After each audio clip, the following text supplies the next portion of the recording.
मेरा नाम अर्जुन है। जवाहरलाल नेहरू के जन्म स्थान इल्हाम के शहर इलाहाबाद से आया हूँ। सेंट जोसेफ कॉलेज में 10वीं का छात्र हूँ।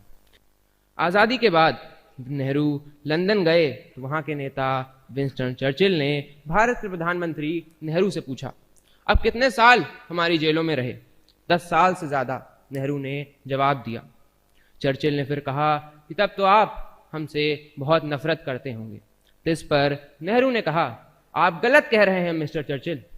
हमने एक ऐसे नेता के नेतृत्व में काम किया जिसने हमें 2 चीज़ें सिखाई, कभी किसी से डरना मत और कभी किसी से नफरत मत करना।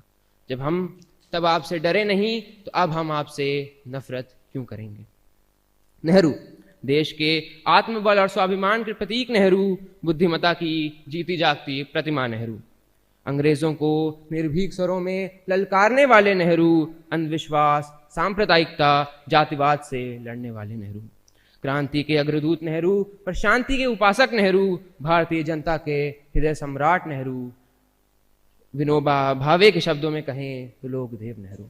आज इसी नेहरू को ऐसे प्रदर्शित किया जा रहा है जैसे वो इस देश के शत्रु थे। आलोचना और निंदा में जरा सा फासला होता है। ऐसा नहीं था कि पंडित जी की जीते जी आलोचना नहीं हुई। यहाँ तक कि नेहरू जी ने खुद चाणक्य के नाम से लेख लिखे और खुद अपनी ही आलोचना की।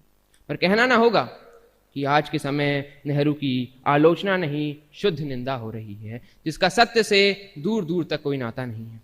ये निंदा एक कौम के रूप में हमारी खुदगर्जी भी प्रदर्शित कर रही है कि किस तरह हम अपने देश के सबसे बड़े नायक, जो देश की आज़ादी के लिए 10 साल से भी ज़्यादा जेल में रहा, जिसने देश के उत्थान के लिए सर्वस्व लगाया, उस पर एक बेहद पतित तरीके से बात कर रहे हैं।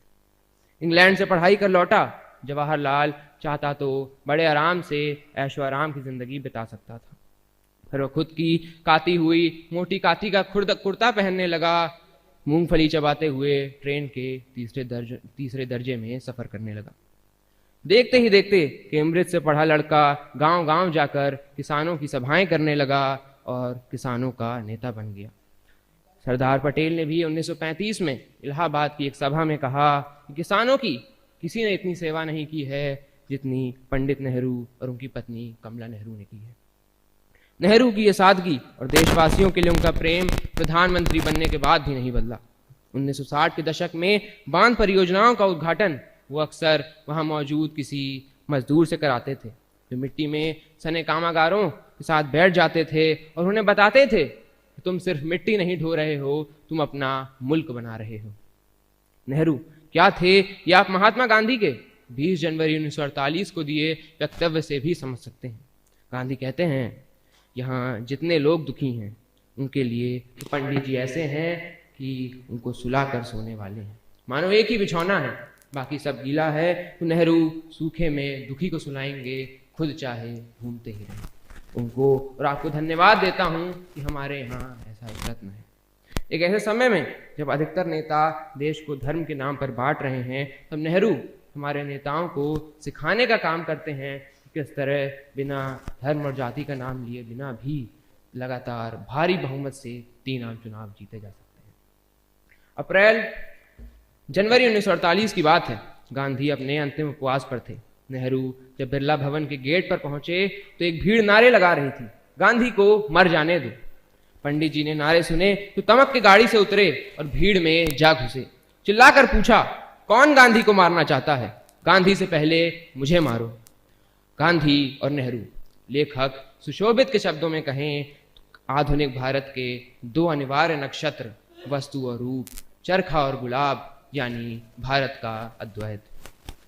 नेहरू की मां स्वरूप रानी नेहरू का एक किस्सा मुझे याद आता है कि इलाहाबाद में अप्रैल 1932 में पुलिस ने उन पर लाठीचार्ज किया, सिर पर गहरी चोटें आई।